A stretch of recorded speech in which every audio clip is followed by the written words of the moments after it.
The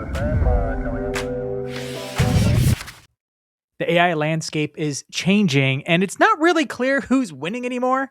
So, in today's episode, I want to talk about how to future proof your setup because it's becoming more and more apparent that what you need to win with AI is not even killer prompts anymore. It's actually just context, giving it the right information at the right time. But if you're committed to ChatGPT, what happens if Gemini wins? If you're committed to Gemini, what happens if Claude wins? You're like, oh no, my information spread out across 3 different systems. What do I do? In this episode, we're going to talk about exactly what the new trend is becoming that I'm now seeing as a thing I'm going to be putting my time and effort into so that no matter who wins, you're going to be able to keep all your data for yourself. So, welcome back to the AI Driven Marketer. I'm Dan Sanchez, and I'm joined by my brother, Travis Sanchez. Let's jump into it. And of course, this is the Bot Bros segment where we talk about what's trending with AI and what's really relevant for marketers, because there's a lot of AI news and hype out there, and only a few pieces of it are really relevant for us trying to grow our businesses, the companies we work for, or who are just trying to get the attention on social media. Whatever it is you're marketing, this is the channel to get the most relevant tips and news that make the most sense for you when it comes to AI. So, Trav, on this first one, I got to tell you about this new trend taking place. And I can't say that I'm fully in yet. I'm just on the cusp, but it just clicked in my mind recently. I was like, oh, crap, this is it. This is it. This speaks to the problem I'm starting to see. Because as you know, AI is getting good across the board. Oh, yeah. Like, I'm still mostly a ChatGPT user, but I'm using Gemini a ton and I'm using Claude more and more. And I'm like, crap, my context is spread out over 3 different places. So something happened when we talked about like this big craze around OpenClaw giving me some serious FOMO. So I'm like, oh my gosh. Some people have started figuring out how to like you build their own repository or their own like collection of context. So it all lives in one place. And then you can just switch out your AI agent as you need. You're like, oh, you want to use ChatGPT with it? Great. You want to use Claude with it? Great. I say Gemini doesn't work yet, but it probably will soon. So this thing is a combo of 2 different apps. And let me break it down. It's a combination of this note-taking app called Obsidian and not using ChatGPT directly, but using ChatGPT Codex or Claude Code. Yes, I'm not even talking about using code applications. I'm not talking about like developing any websites, no code necessary. Those agents are just actually good at a lot of things beyond code. I know, mind blown. So this is a little unintuitive at first, but let me walk you through it and tell you like the setup here. Let me walk you through the setup. It went over my head a little bit. Let's start with Obsidian. Okay. Obsidian is a lot like Notion, right? Notion or Evernote, they're note-taking apps. You log in, you put in your note, and it stores it, and you can organize it. You can link your notes together. Right. I've been using Notion for years, and before that, I was an Evernote guy. But I don't know about you, but do you ever find like you're just opening up Apple Notes anyway and just like typing stuff in there? Yeah. I use Apple Notes a lot. I'm still using Notion a lot. And I find that my notes are all spread out. But now a lot of my notes are in ChatGPT as I'm having conversations with it. I'm like, crap, like it's spread out all over the place. If only it could live in one place. Now, the claim to fame for Obsidian, and this is why people are just going nuts over it, is it's notes before apps. Notes before apps. So you can put notes into Obsidian, but what it's really doing is just storing the note locally on your computer as like a markdown file. Really simple, plain text file. And it keeps the images and stuff or whatever multimedia, it stores it in there. And it's just simply a folder system. You make a folder in Obsidian, it makes a folder on your desktop. You drag some notes into that folder, it creates these little MD markdown files that are super simple on your computer. And for a small fee, like $4 a month, which is pretty freaking reasonable, you can sync your notes across your iPhone and your computer, or you could just use it for free and have it only on one of those places. So that's Obsidian. Now, where that becomes powerful is when one extra note is maybe you don't like Obsidian in the future. That's the cool part. They specifically engineered Obsidian so that you can ditch Obsidian, plug in a new note-taking app interface, and all your notes are right there because there's no specialty anything. It's your notes before apps, right? So It's future-proof. It's all organized in a way that any app can read it and any app can manipulate it. Now that's where AI comes in because Obsidian's just a cool interface, an easy way for you to navigate notes, way better than like Microsoft Word, which is kind of frustrating because it can't interlink between other Microsoft Words and it doesn't deal with multimedia well. And that's where Notion was cool because it can organize a lot of different content and create layers. Word can't do that. but Obsidian can. This is where the AI side comes in, because you can bring in something like a Claude Code Mac app, or now Codex, which just came out a week or so ago, and say, hey, I want you to have access to this whole folder. And now it has all the context. Codex and Claude Code are like slightly different versions of the originals, but you don't have to just use them for code. That's what people are figuring out. And that's what OpenClaw is using. OpenClaw is using these like code agents to either write code or just make decisions and move. The cool thing is both of them are really used to navigating, because they're used to navigating code repositories. Because, you know, you don't organize all your code in one file. No, it's organized across multiple files, across multiple folders. They're used to having to go through and understand the context of what's going on to achieve the task. You're like, oh, the footer is broken on the website. So it's like, okay, well, let me go check out the couple of files where that could possibly be, understand the context, scan it, look for the problem, pick it apart, and make changes, right? It's used to going into folder systems and organizing things, where ChatGPT isn't necessarily trained on that. But Codex is. Claude Code is. So when you start hooking up these tools to this Obsidian database, all of a sudden you can have conversations with all the context you need. The cool part is, and this is the thing. Right now I'm using Codex, ChatGPT Codex. But what if like ChatGPT Codex falls behind, and I'm like, that's okay. Same repository. Bam. Now Claude Code has repository. Maybe both of them have have access to my folder, and I can have ChatGPT's Codex doing one thing, kind of brainstorming with me, and then I'm like, oh, cool. Now let's use this to start to write a book. Maybe I have enough notes in there and transcripts in there that I have ChatGPT help me organize the ideas and then create a new note, because it can take actions. It can make new notes and help you organize your Obsidian database if you need to. It can also, but you can bring in multiple AI agents to have access to the same files. And that's the part that's cool, is because now it doesn't matter who wins. You just put something else on top. You own your data. And I'm like, this is really cool. Wow. I think this is, I like this feeling of like, I own my data. Yeah, totally. So how does that hit you? Does that seem like smart? Am I giving you some FOMO of like, I need to figure this out? It's not technically complicated at all. It's actually very straightforward. So I don't want to be a wet blanket, but everything you're saying, I'm like, yeah, okay, that doesn't pique my interest at all. Like at all. I'm like, I mean, I can understand why you'd want to have a database of your thoughts stored locally to not have access to anything web-wide. I'm like, I get it, but see, here's the thing: is I have a lot of the context spread across 3 different AI apps now: ChatGPT, Gemini, Claude. I also have a lot of stuff in my Notion folder. I also have a lot of stuff just in Apple Notes, where I'm just taking daily notes and thoughts and just stashing it. Wouldn't it be cool to have an AI agent have access to that when I need it to have access to that? Yes. And essentially Obsidian will take this is where, is it automated for organization of all of that information across all platforms? It's one of those organic organization pieces where it starts to create like a mind map of how things are interlinked. There was another app like it called Rome, but people are all using Obsidian now versus Rome. Let me explain it this way. It would be cool to me if you're like, listen, if you get Obsidian, here's what it's going to do for you. It's going to take the conversations you've had with yourself across any AI plus your note app plus Notion, or what was the other one you said? Everclear? No. Evernote? Notion, Apple Note, Evernote, whatever all those it is. things. Just replacing it with Obsidian. And it's going to combine it all so that you can have all of this data that you've collected over time, almost creating that personalized ChatGPT feeling that it gives you, because it has a memory of you and it knows you. And that's going to create that database that your now AI platform can utilize to understand more about you, how you think, all that stuff. Is that what you're essentially telling me? Yes.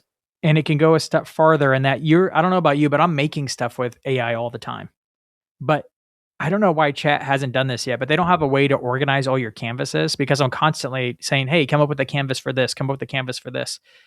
Gemini is nice because they have canvases and you can be like, oh, export to Google Docs. Now I have a copy of that in a folder somewhere. Yes, right. But it's in Google. So Google's kind of building an ecosystem like this. But with this, I can have my own private note library. And every time I have something, and you have to do it with Codex, you're like, oh, that's a great thought. Can you store that in a note for me? hey, this folder is getting a little busy. Let's can you organize it for me? Come up with a suggestion. Yeah, that looks good. Do it. And then it organizes it for you. It has the ability to take action. And I think over time, it will have a greater and greater ability to actually not just work with you and your notes, but actually take actions on your behalf.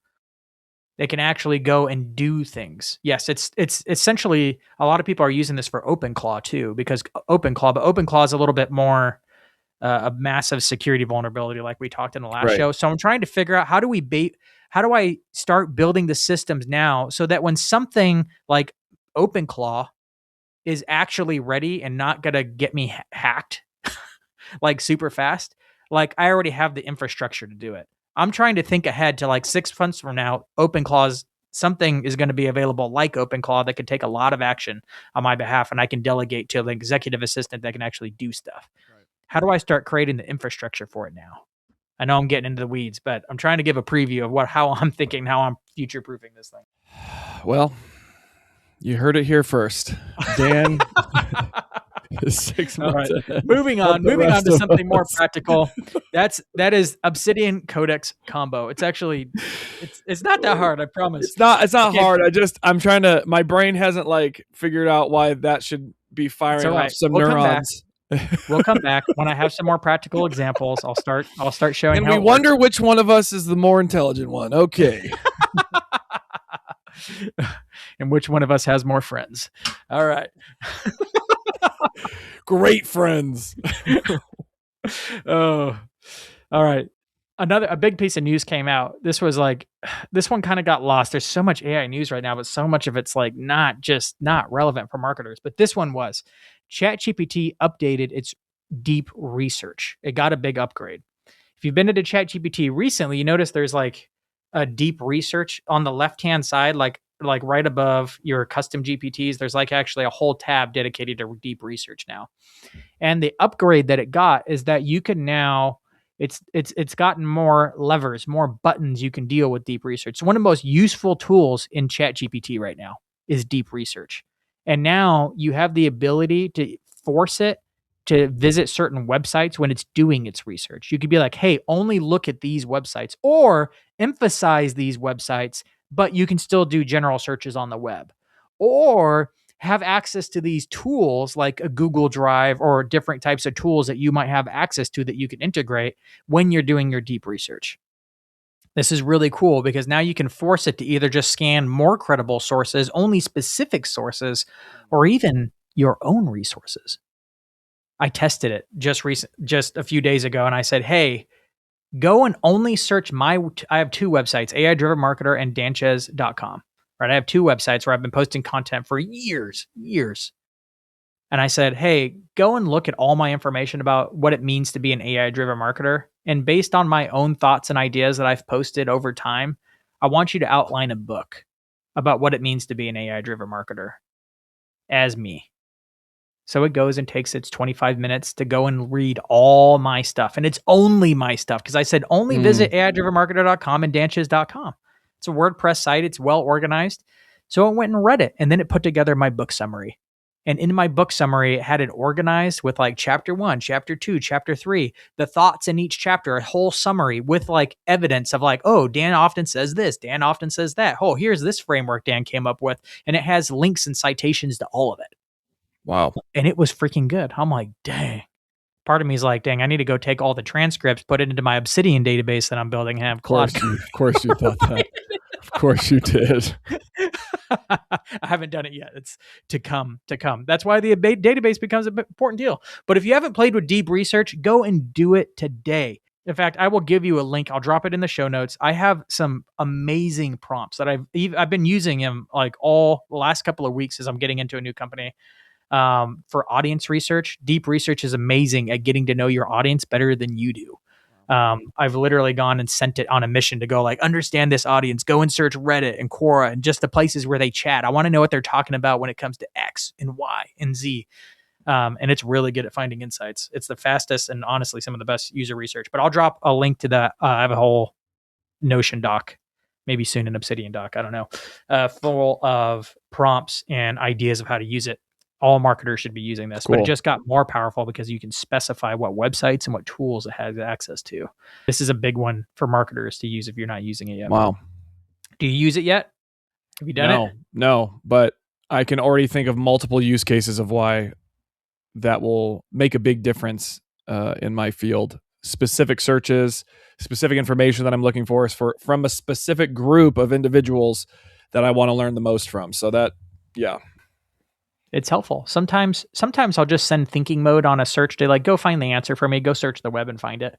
And I know it's more nuanced. It's gonna have to think about it. But sometimes you're like, no, I needed to spend 30 minutes thinking and researching this. That's when you want to use deep research. It's like a whole nother level of thinking and analyzing based on what it finds on the web.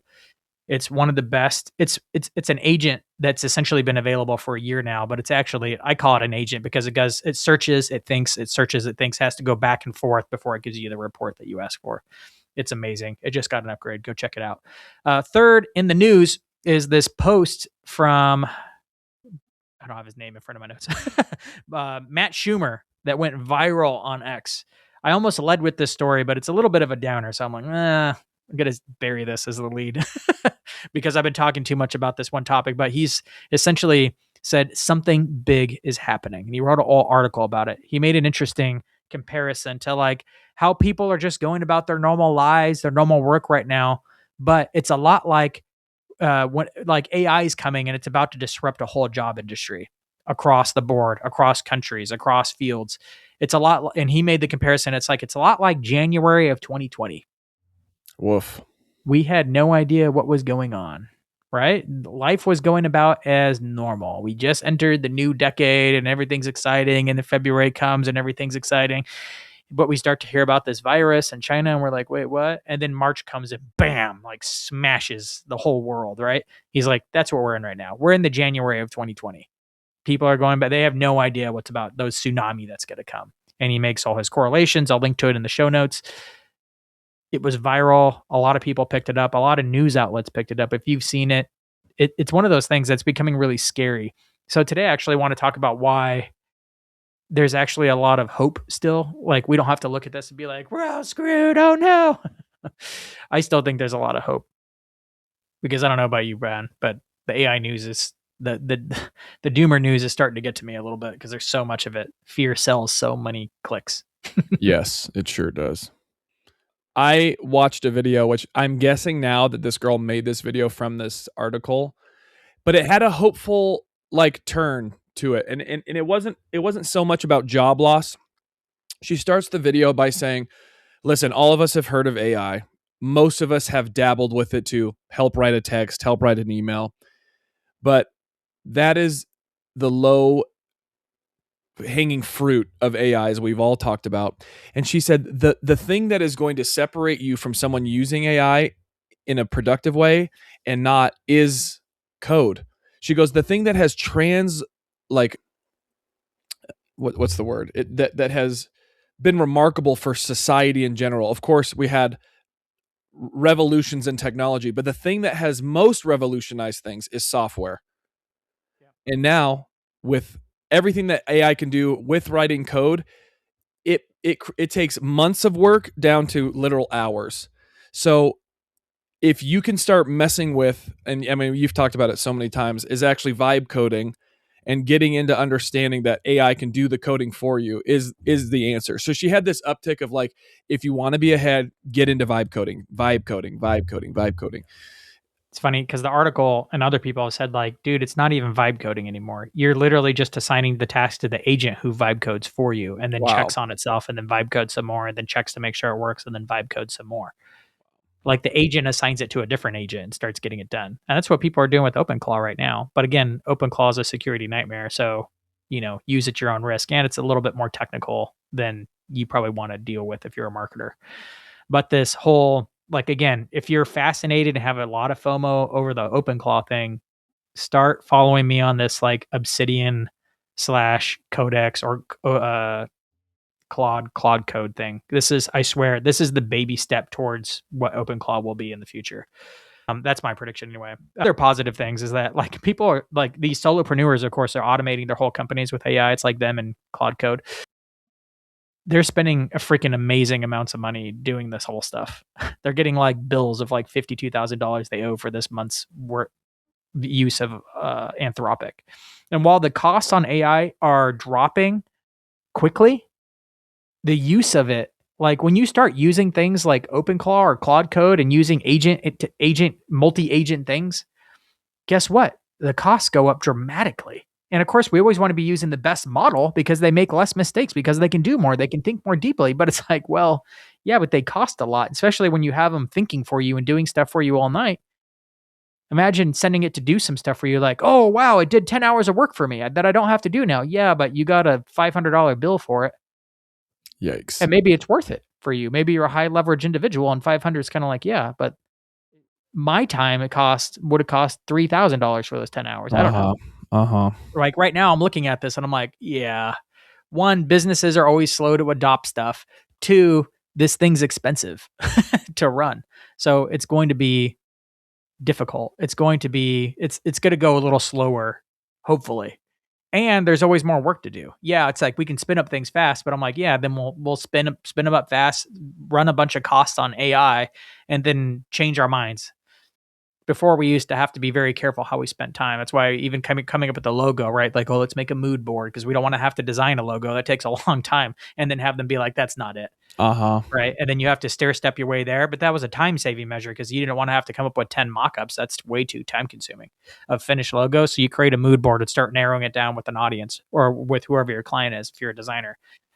Same thing with code. You build an MVP and then you add on top of it. Now you could just go poof and get there fast and be like down, and then get there fast and then down. It's like you could just get to finished product faster, but it's like you're just wasting AI credits. So I'm like, maybe that kind of slows things down. Like the cost of electricity is just not going to go down. So it's like, well, until we figure out nuclear fusion, AI is going to be expensive.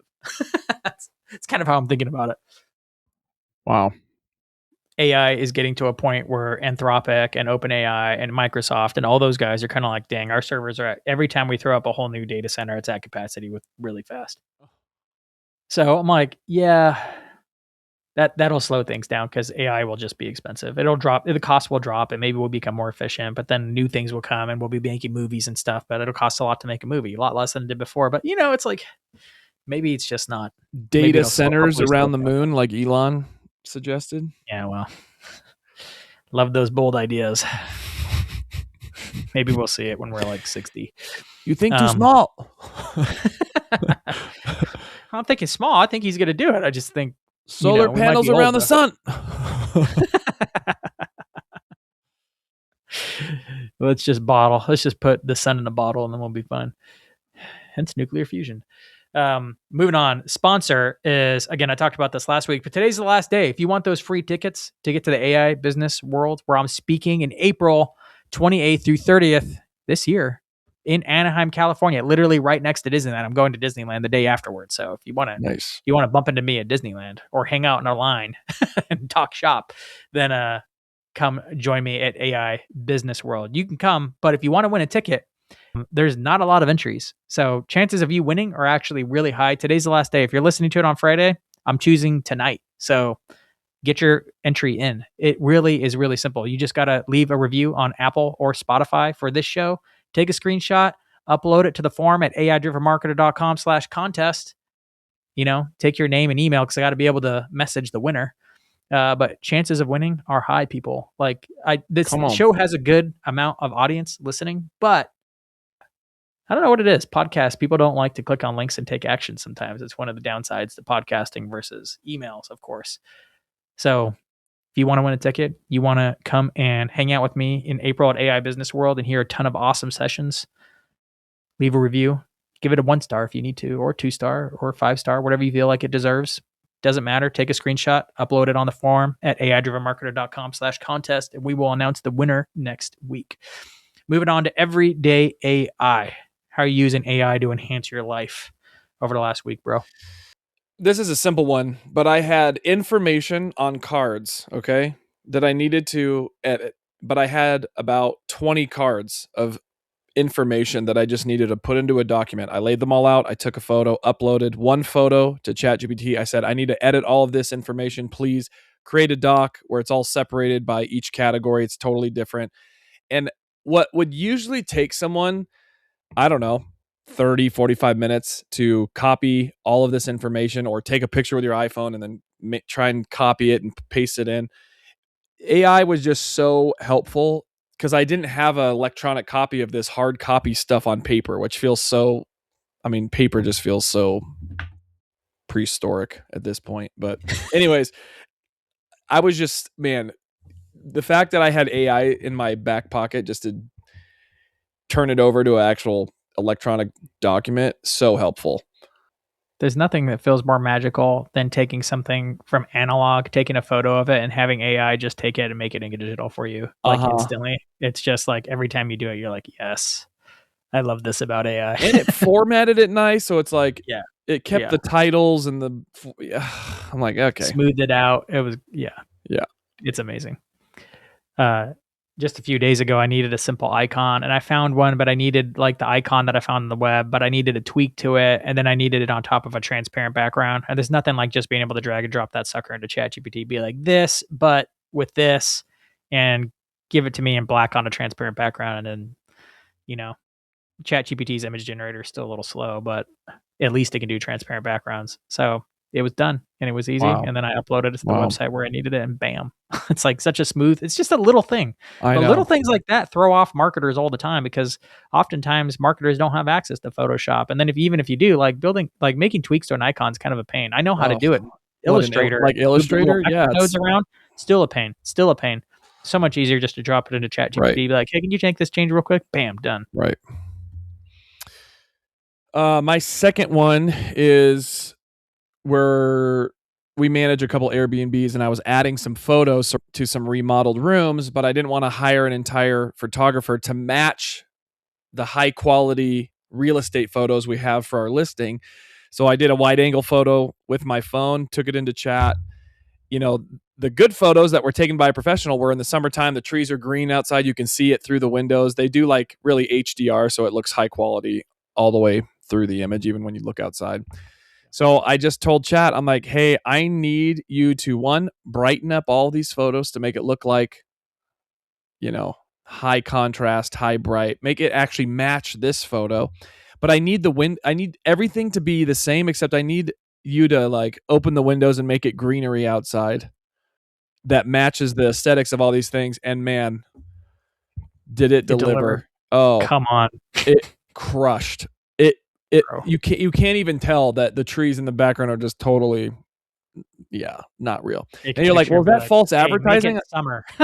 Yeah, literally. It's like, is that false advertising? It's like, no, because we actually had an old photo of the room that had the summertime photos, and I was like, this is basically what it looks like outside. So just replace the windows, and it did it within seconds. In fact, I tried to do it with chat and Gemini. I don't know what happened to Gemini. Gemini didn't know what the heck I was asking for. It started blending the good photo with the old, like blending the whole photo together. It was a hallucination beyond. I feel like ChatGPT or Gemini went, well, this is expensive. We need to not actually do such a good job. Maybe. This is the thing. The reason why I end up sticking with ChatGPT is that it's much better and this is true for its writing, it's true for its code, and it's true for its images and its video. ChatGPT is just much better at dealing with ambiguity. Right. And it can figure things through, and it can kind of figure out your intent and just kind of run with it. Everybody else, like, they might be technically more better, but like they freaking, like, you have to be way more precise. Versus ChatGPT, you can like, you work with like an intern or something, and some of them are like, they're technically smart, but like, man, you have to specify the exact order to do it in, or they are going to go off the rails. It's like your firstborn child that was like, but you said, it's like, oh, okay, but do you understand the meaning, brother? Like, can you just intuit what I'm trying to figure out? Versus there's always those workers. Every once in a while, you get like one of those people that are just really good at figuring out what you meant. Yes. And then they get it done, and they improvise a little bit on the way. But like, you're like, yeah, that's what I would have done. We needed to. You ran into a snag. You got overcome it and figured out the better thing. Great. That's ChatGPT, which is why ChatGPT, in my opinion, is still kind of like the go-to as a thinking partner. It just is better at dealing with the abstract better. But again, I'm using all three pretty regularly now. Moving on to the poll of the week. This one's not actually a poll, but it was close enough to a poll that I was like, but it was really interesting. People are essentially betting against ChatGPT. There's this website called Polymarket where you can kind of like take bets on all kinds of things, whether it's sports or finance or politics, crypto, and people make bets and you make a bet and you win or you don't win, So Polymarket had people are taking bets, and you could see the trend over time. You don't have the image in front of you, but again, check the link in the show note. You can see this Polymarket page where you could see like people are betting for AI at like a really high rate. I can't see it exactly, but on the graph, it looks like it's around like the 90% rate. People betting for it. But then comes along, like December, January of this year, and it tanks to like 3% as far as like people's confidence in ChatGPT, at least according to the bets of where it's going. Anthropic is now at 74%. That's so wild. Like ChatGPT being like 90% to dropping to 3%, and Google's at 21%. So Google's also had a big rise, but Anthropic with Claude, now people are like, they are going to crush it, which I just thought was interesting. Do I believe that that's the future? No, I still think it's too early to tell. I think Google's probably more likely to be the successful. bet though is which company has the best AI model by the end of February, which I'm like, how are they even measuring what best is? I don't know, but this is the current consensus. The Anthropic will have the best. So, but what are they? It's like, I don't know how they're calling it. Yeah, how are they calling the winner? It's just like, I don't know, but everyone's betting on Anthropic. The groundhog coming up to see its shadow, dude? What the heck? I don't know. The whole betting market, I've never made a bet ever. So I don't know how it works, but people are betting against a ChatGPT now, when it had a long, consistent record of being the top one. So who knows? But everyone's opinions. It was obvious that ChatGPT was in the lead, and I'm like, not so obvious anymore. There's many good there ones. You go. Back and forth a lot, and we'll see who's ahead in this year. I still think ChatGPT had the lead in 2025, but in 2026, could be anybody. All right, viral post that I found this week, and this one's recent, just came out, I think this morning or yesterday. But Ethan Mollick is always testing it, and it's funny. One of his video tests, he uses otters a lot. I don't know why, but this one comes from a recent model that just came out from Seedance, or Seedance is the video model. And it comes from a company called ByteDance, aka TikTok, and is now the most sophisticated video model right now. It's got audio, it's got music, it's got voices, it's got the whole thing. So he tested it and said, like, hey, create a version of Monica's apartment from the show Friends, except all the friends are otters wearing wigs. The otter with the Rachel wig says, is anything weird? And the one with the Joey wig says, nope, all is normal. I'll link to it in the show notes so you could watch it yourself, but it was actually really good. You're like, wow. It even has the little like laugh track for the sitcom thing going on. The apartment isn't perfect, but if you would just glance at it, you'd be like, oh, it's the Friends apartment. It looks 100%. Like the apartment. The dress, the wigs, the voices were not bad. The music and the intro music to the whole thing was actually pretty good. I was like, dang, we're getting close. Wow. From the same model, another one that went viral from the same model. Unfortunately, I prepared the show notes and finished this before I got to this one. There's like a fight clip. I'll put it in the show notes. I will find it. There's like a fighting clip between Tom Cruise and Brad Pitt. Oh, I did see that one. This like utopian world where like LA's blowing up, and it looks, you can tell like the fight scene isn't quite right in the way they're striking the face and the blowback from it, but it's like, it looks pretty freaking good. Like really freaking good, like almost passable for grade A movie. And it looks just like Tom Cruise. It looks exactly like Brad Pitt. The movements are accurate. Now the fighting's kind of like, it's not quite believable. It looks like they're pulling their punches the whole time, but I'll link to it in the show notes. Watch it. It's from Seedance. And it's like, well, it won't be long now. Of course, the organization that like represents all the Hollywood studios like sued them like immediately. But you know how it goes. They sue, they panic, they sue, and then they work out a deal with them on the back end. So I imagine we'll see that take place over this year, and we'll see where movies are at. Because remember, you predicted at the beginning of 2025 that we would see a full-length AI movie by the end of the year. Yes, and I'd say it's not just a full-length movie like, oh, look at this AI slot movie. Like, My guess is it will be in theaters. Okay. All right, so it didn't happen last year. You think it's going to be by the end of this year?